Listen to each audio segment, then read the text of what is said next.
Power channel ప్రస్తుతం మనతో పాటు సీనియర్ జర్నలిస్ట్ దామ బాల సార్ ఉన్నారు. వారితో మాట్లాడదాం. నమస్కారం సార్. నమస్తే సార్, కోల్కతా మెడికో హత్యాచార కేసులో కొన్ని సంబంధించిన విషయాల్ని సిబిఐ వాళ్ళు సుప్రీంకోర్టుకు ఒక నివేదిక ఇచ్చారని చెప్పేసి వార్తలు వస్తున్నాయి. ఆ నివేదికలో చాలా విషయాలు బయటకు వచ్చేస్తాయని కూడా చెప్తున్నారు సార్. మరి నివేదికలో అసలు ఏముంది, ఏ విషయాలు బయటకు ఆర్జికర్ మెడికల్ కాలేజీ హాస్పిటల్లో ఆగస్టు 9 అర్లీ మార్నింగ్న ఒక మెడికోని అత్యాచారం చేసి అతి దారుణంగా చంపేశారు. అది మనకు తెలుసు. ఇప్పటి వరకు దాంట్లో సంజయ్ రాయ్ అనే వ్యక్తిని మాత్రం అరెస్ట్ చేశాడు. అతను సివిల్ వాలంటీరు, పోలీసులతో కలిసి పనిచేస్తుంటాడు. ఆ హాస్పిటల్లో అవుట్ పోస్ట్ ఉంది, పోలీస్ అవుట్ పోస్ట్లోనే అతను కూడా పనిచేస్తుంటాడు. కాబట్టి హాస్పిటల్ వాళ్ళతో అతనికి పరిచయాలు ఉన్నాయి. డాక్టర్లు, జూనియర్ డాక్టర్లు అందరితో అతను తిరుగుతుంటాడు.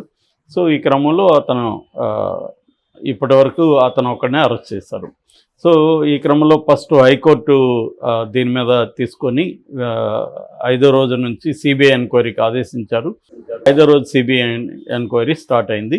దాని తర్వాత సుమోటోగా సుప్రీంకోర్టు తీసుకునింది. సుప్రీంకోర్టు సిబిఐని ఇప్పటి వరకు మీరు ఏమేమి చేశారు, దాంట్లో ఏమేమి బయటపడే స్టేటస్ రిపోర్ట్ని కోర్టుకి సబ్మిట్ చేయమనింది. స్టేటస్ రిపోర్ట్ని సిబిఐ సుప్రీంకోర్టుకి సబ్మిట్ చేసింది. నిన్న విచారణ దాని మీద జరిగింది. కపిల్ సిబాల్ వెస్ట్ బెంగాల్ తరపున వాదించాడు. తుషార్ మెహతా ఏమో ప్రభుత్వం నుంచి తుషార్ మెహతా వాదించాడు. ఇది 3 జడ్జిల bench. Justice DY Chandrachud chief justice, justice Pardiwala, justice Manoj Mishra, ఈ 3తో కూడిన ధర్మాసనం నిన్న వాడివేడిగా విచారణ జరిగింది. ఇందులో సిబిఐ చెప్పిన విషయాలు సంచలనం సృష్టిస్తున్నాయి. ప్రధానంగా సిబిఐ ఏమేమి చెప్పిందంటే, ఈ సంఘటన అర్లీ మార్నింగ్ జరిగింది. అరౌండ్ 4-5 మధ్యలో 7:30కి బాడీని ఐడెంటిఫై చేశారు. 7:30కి చేసిన తర్వాత హాస్పిటల్ యాజమాన్యం, ప్రిన్సిపల్ కావచ్చు, సూపరింటెండెంట్ కావచ్చు, వీళ్ళు వాళ్ళ ఫ్యామిలీకి ఇది ఆత్మహత్య అని చెప్పారు. దాని తర్వాత వాళ్ళు వస్తే బాడీని చూడకుండా 3 గంటల పాటు వాళ్ళని బయటే నిలబెట్టారు. వాళ్ళని బాడీని చూడడానికి కూడా అలో చేయలేదు. చూసిన తర్వాత ఇది హత్య అని తేలిన తర్వాత వాళ్ళు పోస్ట్మార్టం చేయమన్నారు. పోస్ట్మార్టం చేసేటప్పుడు కూడా వీడియో రికార్డింగ్ మామూలుగా చేయాలి, కానీ చేయలేదు పోలీసులు. అప్పుడు బంధువులు, ఫ్రెండ్స్ గట్టిగా ప్రెజర్ చేసి ఖచ్చితంగా వీడియో రికార్డింగ్ చేయమని ప్రెజర్ చేస్తే అప్పుడు పోలీసులు చివరి నిమిషంలో వీడియో రికార్డింగ్ చేశారు. తర్వాత పోస్ట్మార్టం చేసిన తర్వాత బాడీని వీళ్ళకి అప్పగించి చాలా త్వరగా అంత్యక్రియలు చేయమని వాళ్ళ మీద ప్రెజర్ తీసుకొచ్చారు. వాళ్ళు త్వరగా చేసేసిన తర్వాత ఇది ఎప్పుడో మార్నింగ్ ఇదంతా జరిగితే రాత్రి 11:45కి ఎఫ్ఐఆర్ చేశారు అనేది దిగ్భ్రాంతికరమైన విషయం. ఎఫ్ఐఆర్ లేకుండానే పోస్ట్మార్టం చేశారు అనేది. ఫస్ట్ ఇది క్రైమ్ సీన్ చూస్తేనే అసహజ మరణం అనేది తెలుస్తూ ఉంది. అప్పుడు ఇమ్మీడియట్గా ఎఫ్ఐఆర్ నమోదు చేయాలి. ఎఫ్ఐఆర్ నమోదు చేసినాక దీన్ని పంచనామా చేసి దాని తర్వాత పోస్ట్మార్టం, ఈ ప్రాసెస్ ఏది కూడా ఫాలో కాలేదు అనేది సుప్రీంకోర్టు దిగ్భ్రాంతిని వ్యక్తం చేసింది. పార్థివాలా అయితే కపిల్ సిబాల్తో కామెంట్ కూడా చేశాడు. నా 30 ఏళ్ల సర్వీస్లో నేను ఇట్లాంటి పోలీసులు కేసుని చూడలేదు ఇప్పటి వరకు, ఇంత దారుణంగా పోలీసులు బిహేవ్ చేశారు అనేది కామెంట్ చేశారు. చంద్రచూడ్ కూడా షాక్ అయ్యాడు. ఇలాంటిది ఎట్లా చేస్తుంది బెంగాల్ ప్రభుత్వం అని ఆయన కూడా అన్నాడు.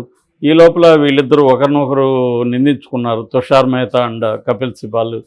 సరే, రాజకీయాలు చేయొద్దు ఇక్కడ, ఇది ఇంపార్టెంట్ అనేది వాళ్ళు చెప్పారు.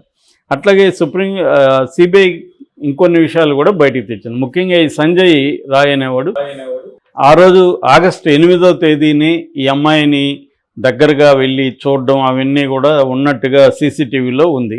అంటే వాడు ముందే కన్నేశాడు ఈ అమ్మాయి మీద అనేది క్లియర్గా సిబిఐ కనిపెట్టగలిగింది.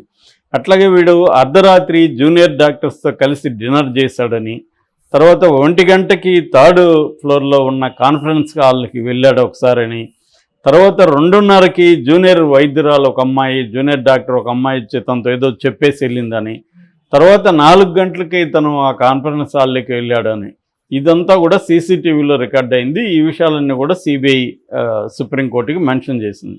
అంటే ఇతను ఒక ప్లాన్కి వెళ్ళాడు, ఇతనికి జూనియర్ డాక్టర్లు ఎవరో హెల్ప్ కూడా చేశారు అనేది కూడా ఇప్పటివరకు ఉన్నది. సో లోకల్ పోలీసులు మాత్రం ఇతను ఒక్కడే చేశాడనేది తేల్చేశారు. మేము ఇంకా దాన్ని తేల్చలేదు, మేము ఇతను రోల్ అయితే ఉంది, ఇతనికి ఎవరెవరు హెల్ప్ చేశారనేది కూడా తేల్చాలి అనేది సుప్రీంకోర్టుకి సిబిఐ ఇచ్చింది. అట్లాగే గవర్నమెంట్కి సంబంధించి ముఖ్యంగా పోలీస్ డిపార్ట్మెంట్ క్రైమ్ సీన్ని ప్రిజర్వ్ చేయడంలో వాళ్ళు ఆలస్యం వహించారు. క్రైమ్ సీన్ని వాళ్ళ కంట్రోల్లోకి తీసుకోలేదు. బిగినింగ్లో ఎప్పుడైతే అసహజ మరణం అని చెప్పారో ఇమీడియట్గా క్రైమ్ సీన్ని వాళ్ళ కంట్రోల్లోకి తీసుకొని దాన్ని ప్రిజర్వ్ చేయాలి. అది చేయలేదు. చేయకపోగా తర్వాత కొంతమంది రౌడీల పేరుతో వచ్చి దానంతా ధ్వంసం చేయడం, అక్కడ బాత్రూము గోడ కూలిపోయింటే అది కట్టడం, ఇవన్నీ చేసి క్రైమ్ సీన్ని బాగా డిస్టర్బ్ చేశారు. సో క్రైమ్ సీన్ అనేది ప్రిజర్వ్ కాలేదు అని కూడా సిబిఐ కోర్టుకి కంప్లైంట్ చేసింది. దాని మీద కూడా కోర్టు సీరియస్గా మందలించింది. ఇక సిబిఐ హైకోర్టుని ఇంకొకటి కూడా అడిగింది. అదేంటంటే ఈ సంజయ్ రాయ్కి ప్రిన్సిపాల్ సందీప్ ఘోష్కి వీళ్ళిద్దరికీ పాలిగ్రాఫ్ టెస్ట్ చేయాలి, దానికి పర్మిషన్ అడిగింది. కోర్టు పర్మిషన్ ఇచ్చింది. పాలిగ్రాఫ్ టెస్ట్ అంటే ఏంటంటే లై డిటెక్టర్ టెస్ట్ అంటారు. అంటే అబద్ధం చెప్తుంటే కనిపెట్టచ్చు అనేది పాలిగ్రాఫ్ టెస్ట్. ఈ పాలిగ్రాఫ్ టెస్ట్ని 1935లో లియోనార్డ్ కీలర్ అనే ఒక అమెరికన్ కనిపెట్టాడు. ఫస్ట్ టైము రిచర్డ్ హాంప్ట్మ్యాన్ అనే అతని మీద దీన్ని ప్రయోగించారు. పాలిగ్రాఫ్ టెస్ట్లో ఏముంటుందంటే ప్రధానంగా ఒక వ్యక్తిని ప్రశ్నించేటప్పుడు అతను బీపీ, తర్వాత పల్స్, రెస్పిరేషన్, స్కిన్ కండక్టివిటీ ఇవన్నీ కూడా మారుతాయి అనేది థియరీ అనమాట. అంటే మనం అబద్ధం చెప్పినప్పుడు మనకి బీపీ కానీ మన ఇది కానీ మారుతాయి అనేది థియరీ ఇది. దీంట్లో దీన్ని ఎలా చేస్తారంటే ఫస్ట్ ఏమో జనరల్గా క్వశ్చన్స్ కొంత అడుగుతారు. పాలిగ్రాఫ్ టెస్ట్కి ముందు కొన్ని రకాల క్వశ్చన్స్ అడుగుతారు. దాంట్లో డేటాను బట్టి వీళ్ళు మళ్ళీ క్వశ్చన్స్ని ఫ్రేమ్ చేసుకుంటారు. దాని తర్వాత ముద్దాయికి ఇన్ఫామ్ చేస్తారు, ఇది పాలిగ్రాఫ్ టెస్ట్ అంటే ఏంటి, ఎలా ఉంటుంది, ఇవన్నీ ఇన్ఫామ్ చేస్తారు. తర్వాత స్టిమ్ టెస్ట్ అంటారు. స్టిమ్ టెస్ట్ అంటే కావాలని అబద్ధాలు చెప్పమంటారు అతన్ని.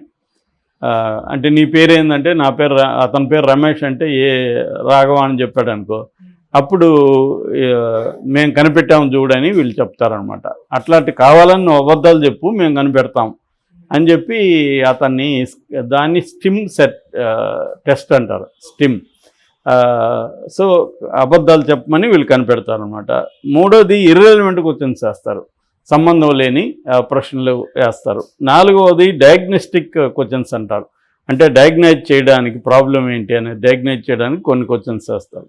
ఆ తర్వాత సిక్యూటీ అంటారు. సిక్యూటీ అంటే కంట్రోల్ క్వశ్చన్ టెక్నిక్ను వాడతారు. అప్పుడు రెలవెంట్, ఈ కేసుకి రెలవెంట్ ప్రశ్నల్ని అడుగుతారు. అయితే ఈ పాలిగ్రాఫ్ టెస్టు అక్యురసీ మీద అందరికీ డౌట్లు ఉన్నాయి. ఎందుకంటే దీంట్లో రెండు ప్రాబ్లమ్స్ ఉన్నాయి. ఒకటి, అమాయకులు కూడా ఈ ప్రాసెస్ అంతా చూసి ఎగ్జైట్ అయిపోయే అవకాశం ఉంది, టెన్షన్ పడే అవకాశం ఉంది. ఆ టెన్షన్ పడడం వల్ల వాళ్ళ బీపీ, వాళ్ళ రెస్పిరేటరీ ఇవన్నీ కూడా మారిపోతాయి. అప్పుడు వాడు అబద్ధం చెప్తున్నాడేమో అని అనుకునే ప్రమాదం ఉంది, నిజం చెప్పినా కూడా టెన్షన్ వల్ల. అంటే ఇది ఎక్కడ మనల్ని పట్టేస్తుందేమో మనం అనే ఒక టెన్షన్తో అమాయకులు కూడా దొరికే అవకాశం ఉంది. రెండోది, సీజన్డ్ క్రిమినల్స్ వాళ్ళు కూల్గా అబద్ధాలు చెప్పగలరు. సో కూల్గా అబద్ధాలు చెప్పడం వల్ల వాడు ముందే మెంటల్గా ప్రిపేర్ అయి ఉంటాడు కాబట్టి కూల్గా చెప్పడం వల్ల ఏమి చేంజ్ రాదు, బీపీలో రాదు, ఏమీ రాదు. అంటే మిషన్ని మోసం చేయడం అనేది వాళ్ళు చేయగలుగుతారు. కాబట్టి ఈ అక్యురసీ లేదు. అమెరికన్ సైకాలజిస్టుల అసోసియేషన్ కూడా మొత్తం దీని మీద రీసెర్చ్ చేసి ఈ టెస్ట్ వల్ల పెద్దగా ఉపయోగం లేదు, అక్యురసీలో ప్రాబ్లం ఉంది అని చెప్పారు. అంటే సైకో ఫిజియలాజికల్ టెస్ట్ అని కూడా అంటారు దీన్ని. ఈ టెస్ట్ వల్ల ఎవరైనా కొత్తగా నేరం చేసిన వాళ్ళు చేయగలరు, కానీ ఒక సీజన్డ్ అంటే ఒక అనుభవం ఉన్న నేరస్తులు వాళ్ళు కూల్గా అబద్ధాలు చెప్పగలరు, నమ్మించగలరు వాళ్ళు. అలాంటి వాళ్ళు ఈ టెస్ట్లో దొరకరు అనేది చెప్తున్నారు. సో వీడు కూడా సంజయ్ రాయ్ కూడా సీజన్డ్గా ఉన్నాడు. వాడు ఆల్రెడీ వాడు భార్య ప్రెగ్నెంట్గా ఉన్నప్పుడు ఆమెను కొట్టితే అది అబార్షన్ అయిపోయింది. అప్పటి నుంచి వాడి మీద కేసులు ఉన్నాయి. అట్లాగే రెండోది వాడు ఏంటంటే వాడి ఫోన్లో సిబిఐ చూసుకున్నప్పుడు కూడా అతి భయంకరమైన పోర్న్ వీడియోస్ ఉన్నాయి. అంటే సాడిస్టిక్ ప్లెజర్తో ఇతరులను హింసపెట్టి వాళ్ళని కొట్టి, కొరడాలతో కొట్టి, లేకపోతే ఇంకొకటి చేసి ఫిజికల్గా వాళ్ళ ఇదంతా కూడా వాడు చూస్తున్నాడు. అంటే అబ్నార్మల్ సెక్సువల్ బిహేవియర్ వాడికి ఉంది. సో ఇటువంటి వాళ్ళు ఈ పాలిగ్రాఫ్ టెస్ట్లో దొరుకుతారనేది డౌట్ ఎక్స్ప్రెస్ చేస్తున్నారు. బట్ ఏవేవి మెథడ్స్ ఉన్నాయో అన్నీ కూడా సిబిఐ చేయడానికి ట్రై చేస్తున్నట్టుగా తెలుస్తుంది. Okay sir, thank you so much.